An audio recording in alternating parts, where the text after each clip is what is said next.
시온 찬양대회 은혜로운 찬양 감사합니다. 하나님께서 기쁘시게 받은 줄 믿고 여러분도 많은 은혜를 받으신 줄 믿습니다. 아멘. 한 주간 잘 지내셨습니까?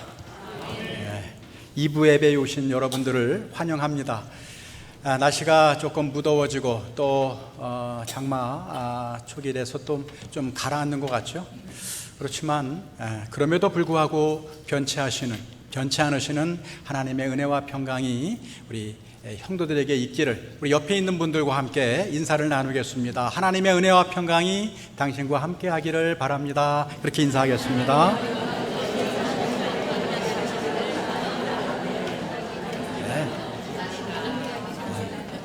날씨가 어떠하더라도, 환경이 어떠하더라도 한결같으신, 변함없으신 하나님의 은혜와 평강이 여러분과 여러분 가정 미래 위에 늘 함께 하시기를 주의 이름으로 축원합니다. 아멘. 고난도 유익입니다. 이 땅을 살아가는 사람 중에 고난이나 환난이나 이런 말을 좋아하는 사람은 한 사람도 없을 것입니다. 그러나 그렇다고 해서 그런 단어들과 나는 전혀 상관없다, 그렇게 말할 수 있는 사람도 또 없을 것입니다. 누군가 말했듯이 고난은 우리네 인생의 일부입니다. 피하려고 해서 피할 수 있는 성질의 것이 아니라는 것입니다. 성경 어디에도 예수를 믿는다고 해서 고난과 고통이 면제된다, 그렇게 말한 곳은 없습니다. 우리 그리스도인들에게도 고난이 찾아올 수 있다는 것이죠. 오히려 성경은 우리 그리스도인들에게 고난을 대비하고 고난을 준비하며 살아라, 그렇게 말씀하고 있습니다. 오늘 본문에 보면 기독교 역사상 가장 위대한 하나님의 종 바울 역시 고난에서 면제되지 않았음을 알 수가 있습니다. 오늘 본문 8절 말씀을 다 함께 읽어보겠습니다. 8절 말씀, 자 시작. 형제들아, 우리가 시야에서 만물을 받을 우리를 원하지 아니하노니 힘의 격도 심한 고난을 당하여 살 소망까지 끊어지고. 아멘. 살 소망까지 끊어졌다. 살 소망까지 끊어졌다. 이 말은 한마디로 절망 상태였다는 거예요. 바울은 하나님의 신실한 복음의 종임에도 불구하고 살 소망까지 끊어지는 극단적인 고난에 직면했었다고 고백합니다. 마치 사형 선고를 받은 심정과 같이 버겁고 힘들었던 고난이 그에게도 있었다는 것입니다.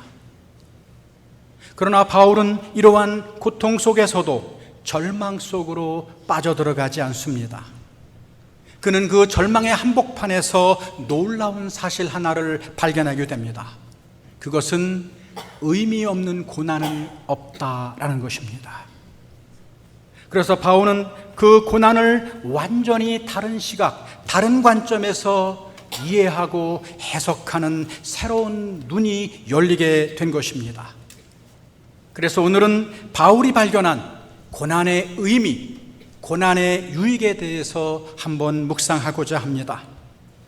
우리가 이 고난의 의미와 유익을 하나님의 관점에서 창조적인 시각으로 바르게 이해하고 해석할 수 있다면 현재 고난에 있는 성도들, 그리고 앞으로 예기치 않은 고난을 만나는 성도들에게 그 고난을 그리스도인답게 대처해 나가면 우리가 그만큼 수월할 것이기 때문입니다.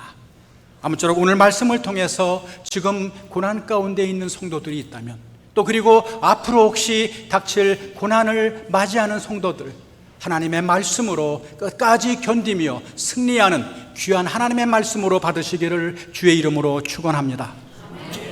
첫째로, 고난은 하나님의 위로를 경험하는 기회가 된다는 것입니다.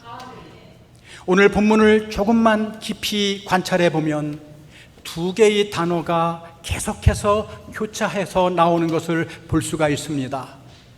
무슨 단어입니까? 고난과 환난이라는 단어입니다. 고난과 환난이라는 말이 계속 나오고 있죠.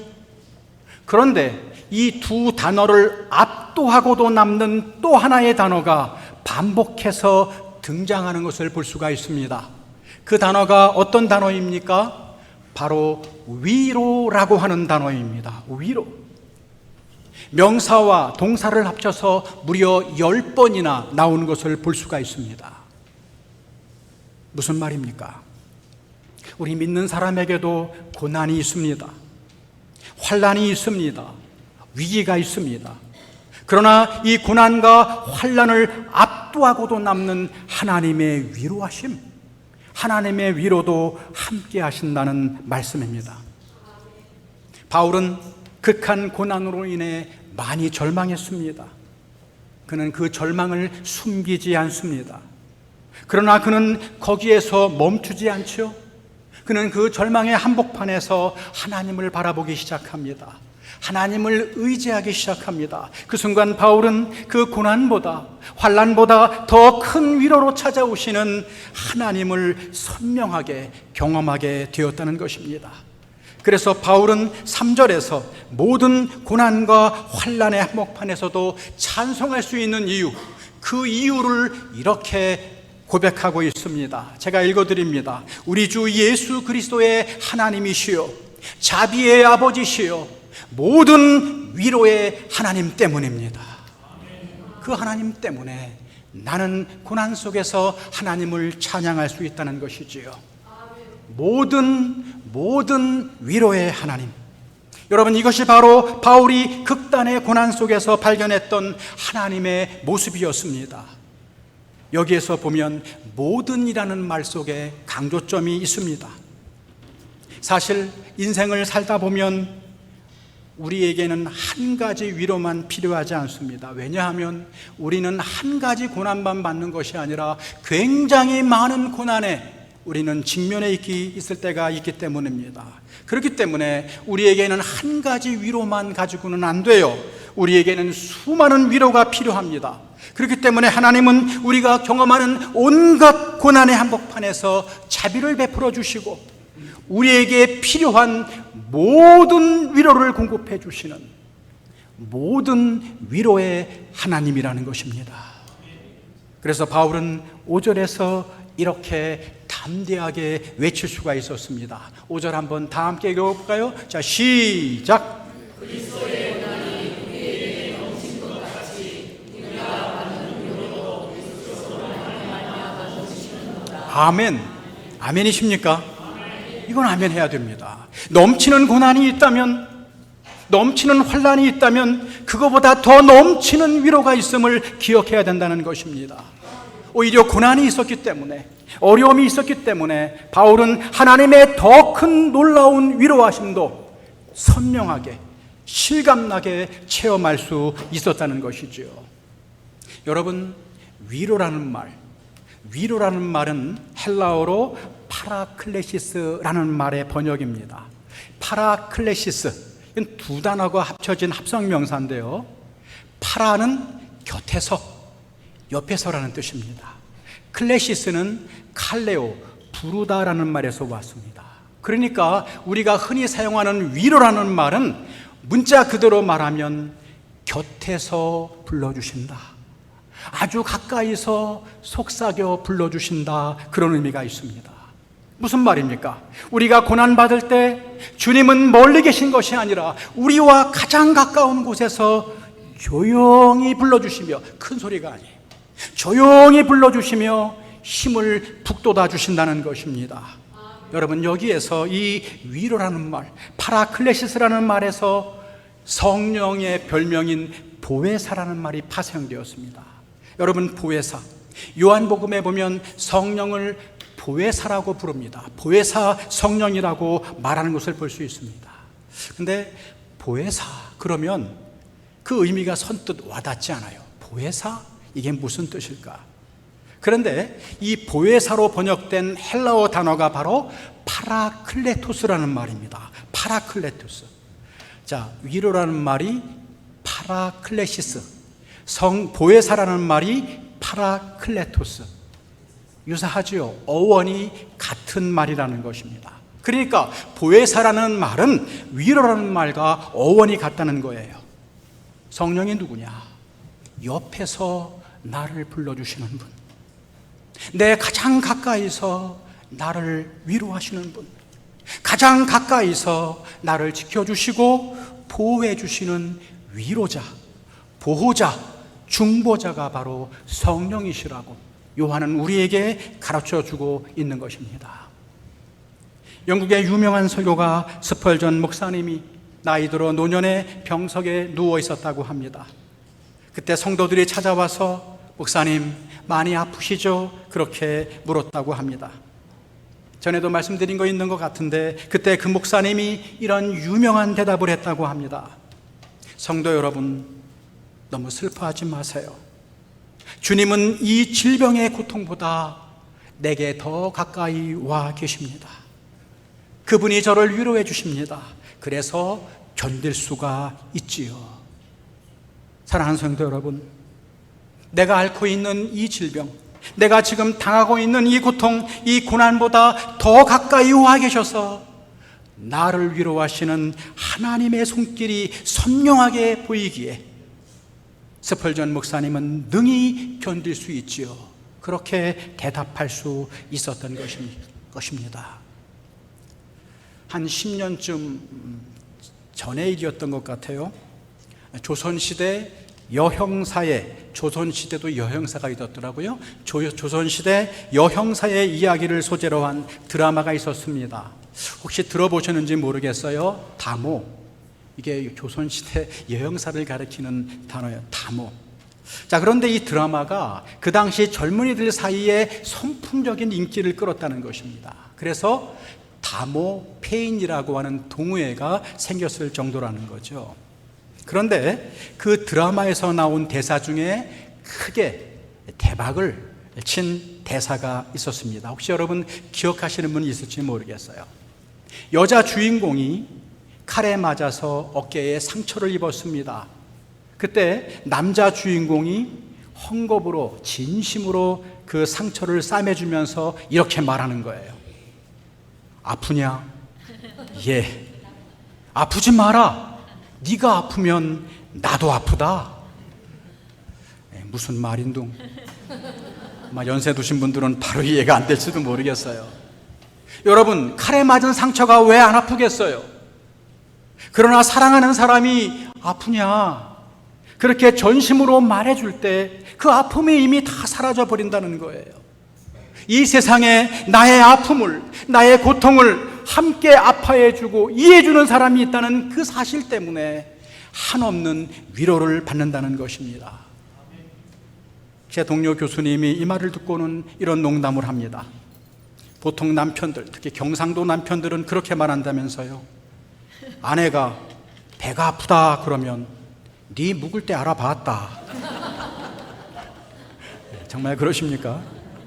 저는 그렇게 생각하지 않습니다. 우리 조목제일교회 남편들은 절대로 그런 분이 한 분도 안 계실 줄 압니다만 우리 주님은 그런 분이 아니라는 거예요.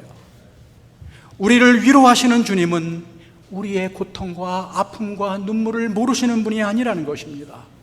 그분은 인간이 당한 모든 고난, 아니 그보다 더한 아픔을 실제로 다 겪어본 분이 아니십니까? 그래서 저와 여러분이 고통으로 신음하고 있을 때 가장 곁에 오셔서 이렇게 속삭여 주시는 거예요. 나도 알아.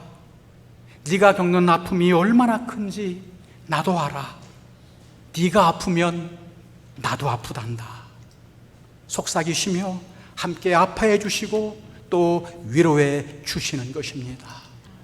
사랑하는 성도 여러분, 고난이 왜 우리를 찾아오는지 그 원인과 이유는 다 알 수 없습니다. 그래서 고난의 신비라는 말이 생겨났습니다. 그러나 한 가지 분명한 사실은 우리가 고난 속에 있을 때 하나님은 우리를 그대로 내버려 두는 분이 아니라는 것입니다.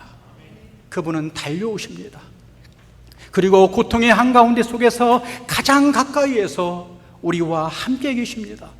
함께 계실 뿐만이 아니라 고통과 아픔 가운데 있는 나를 만져주시며 한없는 자비와 위로를 공급해 주신다는 것입니다.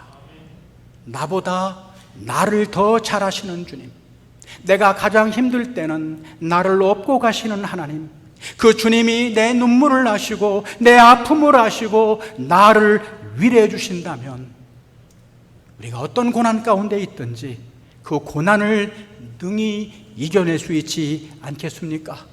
고난 가운데 속에서 하나님의 위로하심도 찾지 않겠습니까? 모든 고난에는 뜻이 있습니다. 모든 고난에는 의미가 있습니다.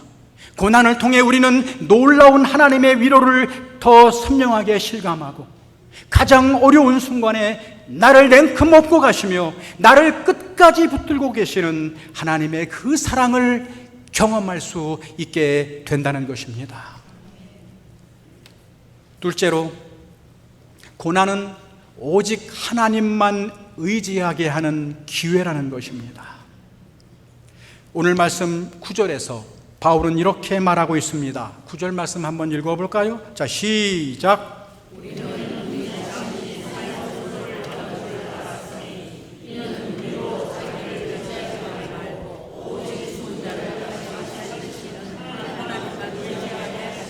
아멘. 여러분, 고난에는 분명한 목적이 있다는 것이죠. 여기서는 그 목적을 뭐라고 말합니까? 나를 의지하지 말고 오직 하나님만 의지하게 하시기 위함이다 라는 것입니다. 그런데 그 하나님이 어떤 하나님이세요? 죽은 자를 살리시는 하나님. 다시 말해서 이 고난이라고 하는 것은 내가 죽은 자를 살리신 하나님, 즉 전능하신 하나님께 돌아가 그분만을 의지하게 하는 소중한 기회일 수 있다는 것입니다. 여러분, 여기에서 하나님만이라는 단어에 주목해 보시기 바랍니다. 하나님만. 바울은 이전에도 하나님을 늘 믿어왔던 사람이었습니다. 그러나 바울은 우리가 그랬던 것처럼 하나님도 의지하고 나도 적당히 의지하고 하나님도 믿고 나도 믿고 그런 삶을 살 때가 많았을 것입니다. 하나님을 믿는다고 하지만 내 생각대로, 내 뜻대로, 내 힘을 앞세울 때가 더 많았을 것이라는 것입니다. 그러나 바울은 그 고난을 통해 이제 하나님만 의지하는 신앙으로 성숙하게 되었다, 그렇게 고백하고 있는 것입니다. 여러분, 이 놀라운 변화를 아십니까? 이 놀라운 변화를 보십니까? 하나님도 믿고 나도 믿던 그 자리에서 바울은 환난을 통과하면서 이제는 뭐예요? 지금까지는 나라는 자부심을 지니고 살아왔지만, 나를 붙들고 살아왔지만, 그러나 이 나라는 존재가 별거 아님을 이제 깨달았다는 거예요. 그래서 바울은 자신의 한계와 좌절을 뼈저리게 통감하면서 비로소 깨닫게 된 것입니다. 내가 별거 아니구나. 내가 별거 아니구나. 내가 대단한 사람 아니구나. 내 힘으로는 살 수 없구나. 나의 나된 것이 내 힘, 내 지혜, 내 능력이 아니었구나. 여기까지 온 것이 결국에는 하나님의 은혜였구나. 그 사실을 겸허하게 인정하게 될 수밖에 없었다는 것입니다. 우리가 우리 자신에게 절망하고 우리가 우리에게 한계를 느끼고 하나님께 눈을 돌리는 순간, 하나님을 의지하는 바로 그 순간이 비로소 죽은 자를 살리시는 놀라운 하나님의 능력을 체험하는 순간이 될 것이라는 것입니다. 그리고 내 인생의 주인이 하나님인 것을 다시 한번 깨닫고 이제 하나님만 의지하겠습니다.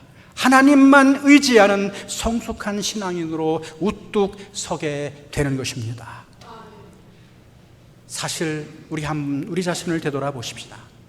사실 아프지만 싫지만 우리가 인정할 수밖에 없는 사실이 하나 있죠. 우리 인간은 어떤 존재냐? 등 따시고 배부르면 하나님을 멀리하기 쉬운 존재인 것 같습니다. 안 그런가요, 여러분? 생각해 보십시오. 어려운 일이 있을 때 정말 저와 여러분은 얼마나 하나님을 찾으며 매달렸습니까? 그 어려운 금식도 하고요.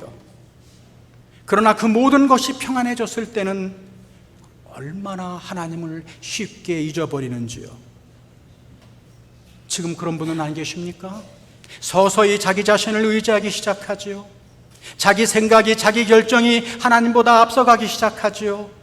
그리고 우리의 신앙생활은 점점 더 형식적으로 변하게 되지요. 예배를 드려도 감격이 없고, 예배를 제 시간에 드리기보다는 그저 때우는 식으로 그렇게 오시는 분은 안 계십니까? 신앙생활이 그저 형식적으로 변하게 됩니다.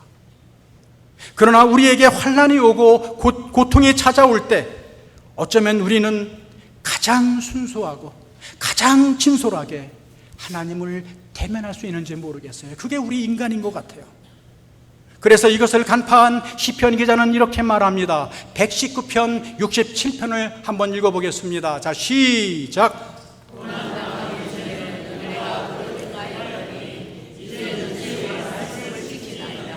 아멘. 예, 119편 71편도 한번 읽어보겠습니다. 자, 시작. 고난당한 것이 내게 유익이라 이로 말미암아 내가 주의 율례들을 배우게 되었나이다. 아멘.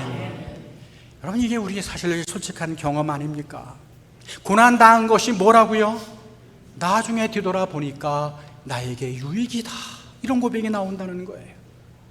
내가 고난을 한 번도 안 당하거나 내가 실패하기 전에는 하나님의 말씀에 귀 기울이지 않았고 하나님의 뜻대로 살려고 하는 생각조차 없었어요. 그러나 보통의 때에는 잘 안 들리고 보통의 때는 그저 스쳐 지나가던 말씀들이 내가 고난을 경험해 보니까, 고난 가운데 있다 보니까 더 크고 더 생생하게 들려오는 그러한 경험을 여러분 해보지 않으셨습니까? 그래서 고난을 통해, 아프지만 이 고난을 통해 자신의 죄에서 돌이키게 되고 하나님의 그 소중한 말씀에 귀 기울이는 길, 그것을 배우게 되었다는 시편 기자의 고백인 것입니다. 사실 갑자기 어려움이 찾아올 때 우리는 어떻게 기도할지 기도 제대로 안 나올 때가 많습니다. 우리가 기도해야 할 내용 별로 많지 않아요. 사실 저 같은 경우에 갑작스러운 어려움이 찾아올 때 두 가지 기도밖에는 나오지 않는다고 말씀을 드렸죠.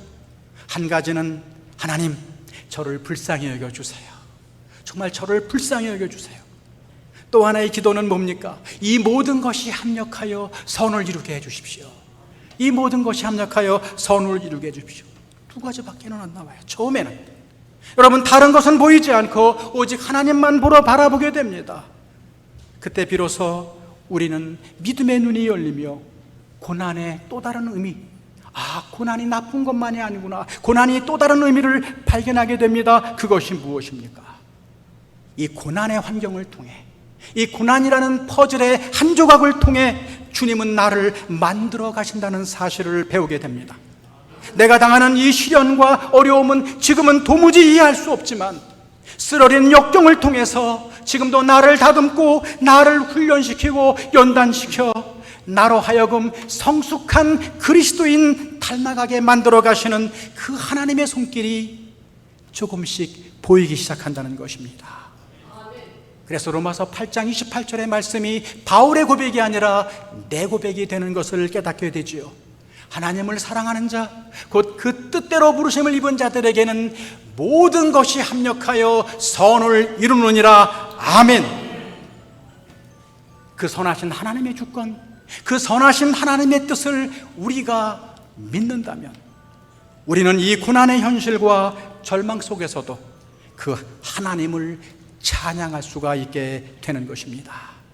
그래서 오늘 본문 10절 말씀에서 바울은 그러한 소망을, 희망을 이렇게 노래하고 있습니다. 다 함께 읽어볼까요? 자, 시작. 그가 이같이 큰 사망에서 우리를 건지셨고 건지실 것이며 이후에도 건지시기를 바라노라.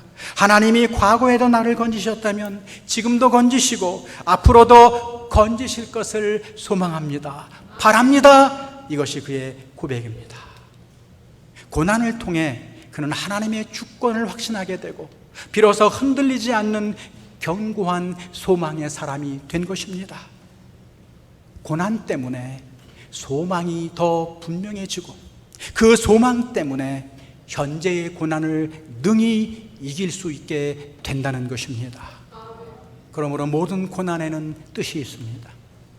고난은 우리로 하여금 세상을 향했던 눈을 하나님께로 돌릴 수 있게 할 것입니다. 그리고 연약한 나를 의지하지 않고 전능하신 하나님만 의지하는 정금 같은 성숙한 그리스도인 되게 할 것이라는 것입니다. 아멘. 마지막 셋째로, 바울은 오늘 본문에서 고난에 보다 더 적극적인 의미를 말하고 있습니다. 그것은 우리가 당하는 고난이 다른 사람의 고난을 위로하는 기회가 된다는 것입니다. 우리가 당하는 고난, 그것으로 받은 위로로 동일한 고난을 받고 있는 다른 사람들을 위로할 수 있다. 여러분, 4절 말씀을 한번 보겠습니다. 4절 말씀 다 함께 읽어보겠습니다. 시작. 우리의 모든 환난 중에서 우리를 위로하사 우리로 하여금 하나님의 말씀으로서 모든 환난 중에 있는 자들을 능히 위로하게 하시는 이시로다. 아멘. 여러분, 이 구절을 잘 읽어보시면 세 가지 중요한 포인트가 있다는 것을 알게 될 것입니다. 첫 번째 포인트, 우리 그리스도인도 환난과 고난을 만날 수가 있다. 두 번째 포인트, 그러나 그러한 환난 중에 우리는 하나님의 더 큰 위로하심을 얻는다. 세 번째 포인트, 그런데 하나님의 위로가 있는 가장 궁극적인 이유는 그와 유사한 환난 중에 있는, 그러한 유사한 고통 중에 있는 형제와 이웃을 위로하기 위함이다. 여러분, 6절 말씀도 한번 읽어볼까요? 6절 말씀 다 함께 읽어보겠습니다. 시작. 우리가 환난 당하는 것도 너희가 위로와 구원을 받게 하려는 것이요 우리가 위로를 받는 것도 너희가 위로를 받게 하려는 것이니 이 위로가 너희 속에 역사하여 우리가 받는 것 같은 고난을 너희도 견디게 하느니라. 아멘. 여러분, 결국 하나님께서 우리에게 환난을 허용하시고 하나님의 사랑하는 자녀임에도 불구하고 고난을 허용하시고 모든 환난 중에 있는 나를 찾아오셔서 위로해 주시고 새롭게 하시는 이유를 오늘 바울은 무엇이라고 말하고 있습니까? 고난을 당하고 있는 내 형제와 이웃을 위로하기 위함이다. 그렇게 말하고 있습니다. 여러분은 이런 생각을 해본 적이 있으십니까? 고난이 너무 아프지만 내가 당하는 고난을 이렇게까지 승화시켜 본 적이 있으십니까? 하나님은 내가 겪는 고난과 내가 받은 위로를 통해 비슷한 고난을 당하고 있는 내 형제, 내 이웃의 아픔을 이해하고 위로하기를 원하신다. 그게 하나님의 뜻이다. 여러분, 여기까지 생각해 보신 적이 있으십니까? 그러나 이것이 하나님께서 우리에게 요구하시는 수준이라는 것입니다. 우리나라 말 중에 동병상련이라는 말이 있습니다. 동병상련. 같은 병을 앓는 사람끼리 서로를 불쌍히 여긴다는 말입니다. 무슨 말입니까? 내가 아파봐야 다른 사람의 아픔이 눈에 들어오는 것입니다. 나 자신이 고난을 받아봐야 이웃을 향해 내 마음의 창을 열 수가 있다는 것입니다. 아프지만 고난을 겪어봐야 나를 위해 돌아가신 예수님의 심정을, 그 마음을 이해할 수 있게 된다는 것이지요. 낙태를 경험해본 여인은 낙태를 당한 여인을 참으로 이해할 수가 있을 것입니다. 오해하지 마십시오. 암에 걸려본 사람이 암에 걸린 그 사람을 진심으로 이해하고 위로할 수 있을 것입니다. 다시 말해서 환난을 경험해 본 사람만이 진정으로 다른 사람의 환난을 그저 가식이 아니라 진심으로 이해할 수가 있고 진심으로 도울 수가 있다는 것이지요. 우리 시대의 탁월한 영성학자 중에 헨리 나우엔이라는 사람이 있습니다. 여러분, 이 사람이 쓴 책 중에 상처 입은 치유자, 제목이 참 멋지지요. 상처 입은 치유자라는 책이 있습니다. 아주 작은 책자인데 매우 깊이가 있어요. 그 책에 보면 인생을 살아가는 동안 우리 모두는 어느 정도 상처를 입고 살아간다는 것입니다. 크든 작든 그것이 문제이지, 이 세상에서 단 한 사람도 상처 없이 살아가는 사람은 없다는 것입니다. 내색하지 않기 때문이라는 거죠. 그런데 그 중에 어떤 사람들은 자신의 상처만을, 자신의 그 고난만을 묵상하며 한평생을 보낸다는 것입니다. 원망과 불평으로. 그러나 또 어떤 사람들은 자신의 그 상처를 통해서 이웃의 상처를 이해하기 시작한다는 것이죠. 내가 힘들었으니 저 사람들 얼마나 힘들었겠는가. 그래서 자기의 상처를 통해 이웃을 향한 마음의 창을 열고 이웃을 치유하고 세워주는 새로운 사명을 감당하기 시작한다는 것입니다. 내 고난이 내 사명으로 바뀌어갈 수 있다는 거예요. 내 고난이 내가 하는 그 사명으로 변하여 갈 수 있다는 것입니다. 여러분, 이것이 바로 상처 입은 치유자입니다. 여러분, 이 상처 입은 치유자의 가장 대표적인 분이 누구겠습니까? 바로 예수 그리스도이십니다. 인간의 모든 상처를 아시고 입으신 그분이 진정한 치유자이십니다. 그런 의미에서 그분을 따르는 우리 모든 그리스도인은 상처 입은 치유자의 사명을 갖고 살고 있다는 것이죠. 서울 봉천동이라는 곳에 병원을 개업하신 윤주홍 장로님이라는 분이 계셨습니다. 봉천동이 빈민촌이었던 시절부터 그의 도움을 받지 않는 아이가 없고 그의 신세를 짓지 않은 어른들이 거의 없었을 정도였다는 것입니다. 그래서 그 동네 사람들은 그를 봉천동의 슈바이처, 봉천동의 슈바이처로 부르며 친부모 형제처럼 따랐다고 합니다. 자, 그런데 이 윤 장로님이 이런 삶을 살게 된 계기가 있었다는 거예요. 동기가 있었다는 것입니다. 1973년에 윤 장로님은 사랑하는 자식을 교통사고로 잃었다는 것입니다. 먼저 자식을 하늘로 보낸 것입니다. 왜 내게 이런 일이 일어날까? 그 밤잠을 설치는 고통의 날들을 그는 보내야 했다고 기록하고 있습니다.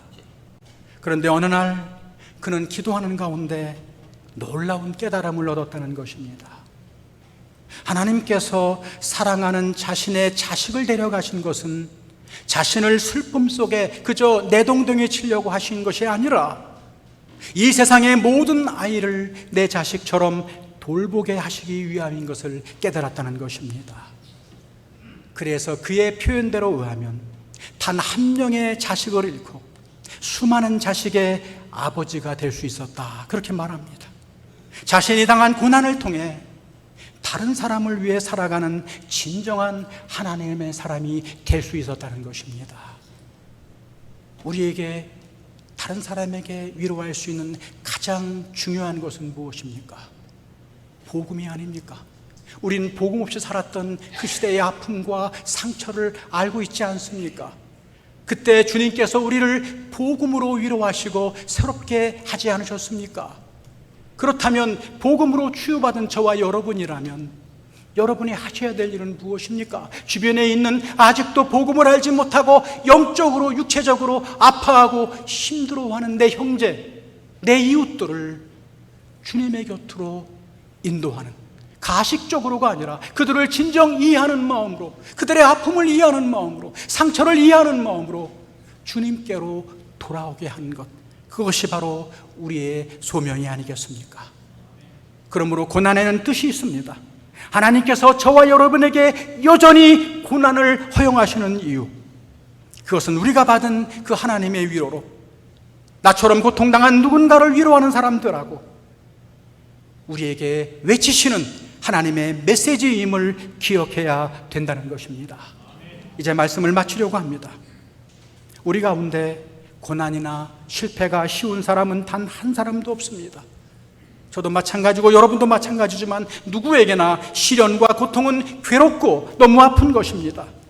그러나 어차피 우리의 삶에서 면제될 수 없는 것이 고난이며 어려움이라면 고난에 대한 시각을, 고난에 대한 관점을 하나님 안에서 새롭게 해석하고 그 의미를 수용하고 받아들이는 것이 지혜일 것입니다. 고난 속에서 우리는 고난보다 더 크고 가까이 계신 놀라우신 하나님의 위로를 경험하게 될 것입니다. 고난 속에서 우리는 연약한 나 자신이 아니라 하나님만 의지하는 법을 깨닫게 될 것입니다. 고난 속에서 우리는 우리 이웃들의 아픔을 진심으로 눈뜨게 되고 그들의 아픔을 위로할 수 있는 사명을 회복할 수 있을 것입니다. 그러므로 고난은 우리를 결코 좌절시킬 수 없습니다. 고난은 결코 마지막이 아닙니다. 그리스도인에게 고난은 우리를 다시 새롭게 만들어가며 성숙해가게 하는 하나님의 놀라우신 유익을 가져다주는 통로가 될 수 있습니다.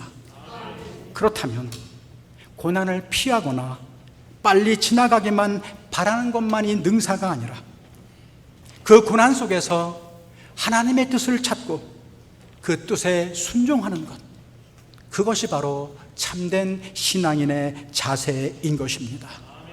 하나님이 저와 여러분을 복주셔서 인생의 길에 언제든 찾아올 수 있는 그 고난을, 아니 지금 당하고 있는 그 고난을 하나님의 변장된 축복으로 바꾸어가는 믿음과 용기가 있게 해주시기를 주의 이름으로 축원합니다. 기도하겠습니다. 하나님 아버지, 오늘도 하나님의 말씀을 들려주시니 감사합니다. 이 땅을 살아가는 동안 어느 누구도 고난과 고통을 피할 수 없는 것임을 알게 됩니다. 그렇다면 그 고난을 피하는 것만이 능사가 아니라 그 고난의 한복판에서 하나님을 만나고 하나님의 뜻을 찾는 것이 지혜인 것을, 믿음인 것을 고백하게 해 주십시오. 그리고 그 고난의 환경을 받아들이고 그 안에서 하나님만 의지하며 하나님의 뜻에 순종하는 주의 종들 다 될 수 있도록 인도하여 주시옵소서. 살아계신 예수 그리스도의 이름으로 간절히 기도 올리옵나이다. 아멘.